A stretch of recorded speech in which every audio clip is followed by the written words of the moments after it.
આ છે ચટણી. તો ગ્રીન કલરની ચટણી બનીને તૈયાર થઈ ગઈ છે. હવે આપણે જવી દહીંવડા જોવા કે મારા ભાભી કેવી રીતે રેસીપી એની બનાવે છે. ચલો તો હું તમને લઈ જાઉં છું દહીંવડા બનાવવાની. માન્ય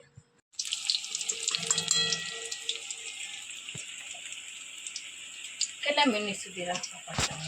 યલો થઈ જાય ને આવા થોડા બ્રાઉન જેવા કે યલો જેવા ત્યાં સુધી આ રાખવા. ઘરની રેસીપી છે અને ઘરના વસ્તુથી બનેલી વસ્તુ છે આરી નહીં. દુકાનમાં કેવા તેલથી તરત આપણને શું ખબર. એટલે મોર બહારથી ને કંઈ અમે લાયેલા નથી. આ બધું જે છે ને એ બધું ઘરથી ને ઘરની વસ્તુથી ને બનાવેલું દહીંવડા છે ને. હજી તો અડધા થયા, હજી તો બાકી ફાઇનલ લુક દેખાડવાનો. બોલો મારે શું કરું. તો જો ફાઇનલ લુક દહીંવડાનો આવી ગયો છે.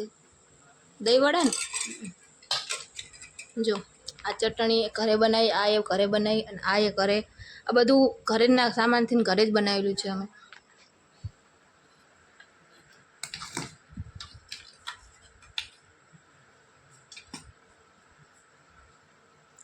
એ સોસ વાળી ઘરે બની. બધી ઘરે જ બને ને મમ્મી. જો અમને તો તીખું ભાવે છે ને એટલે અમે તો તીખું કરીને ખાવી. તમને બધાને ખાવાની ઈચ્છા થતી હોય તો ઘરે બનાવીને ખાઈ લેજો. ચાટ મસાલો